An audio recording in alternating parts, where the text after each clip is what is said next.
I'm Jeff Crouere. Welcome to the Jeff Crouere YouTube channel. We're here at beautiful City Park at the Morning Call talking to members of the Home Defense Foundation about the major issue facing New Orleans, and that is crime.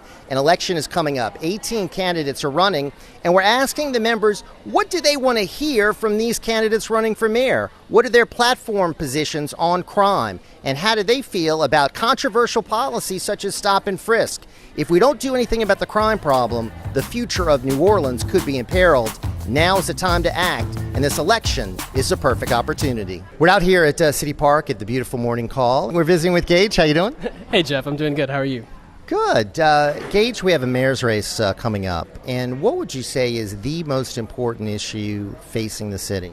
Well, the most important issue to me, and also to every citizen that I talk with, is crime. You can't live in a city where you're worried about getting shot whenever you go to your job or whenever you go to your coffee shop. There are other issues that are important as well. Business growth in the city, but none of that matches the level of importance that crime has. We've got 18 candidates running for mayor. What are some ideas you'd like to hear from the candidates on how to deal with the problem? Well, I'll tell you what I don't want to hear. I don't want to hear that nothing stops a bullet like a job.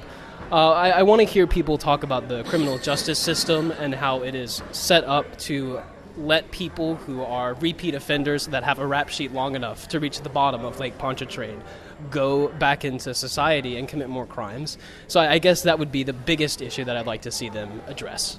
If you could grade the current mayor on his job in dealing with the crime issue, what would you grade him? I'd probably give him...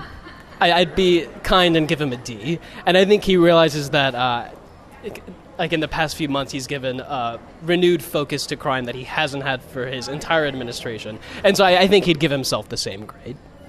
And ideas such as stop and frisk, do you think that could help? I don't really know. I haven't looked at the literature with that. I've heard that it helped a lot in New York, but we'll see. And finally, Gage, if they don't get a handle on the crime problem, how could this impact New Orleans? Well, in many ways. For one, people who have lived here their entire lives are going to leave. And whenever you have people who have lived here, who have been a part of the culture, are leaving while people who are not from here are moving in, it's going to create an entirely different vibe, if I will, for New Orleans. It'll also impact tourism. Tourists don't want to get beat up whenever they're walking in the French Quarter. Businesses won't want to stay here and operate their business if they're worried about getting broken in, which many business owners that I've talked to has happened to them, and they're thinking about leaving too. It's an issue that's got to be addressed. Gage, thank you. Thanks, Jeff. Be sure to subscribe to our YouTube channel, and if you like the work that we're doing, we'd love to have your support. There's a link below for PayPal. And check out my new book, America's Last Chance. There's a link below where you can order your copy.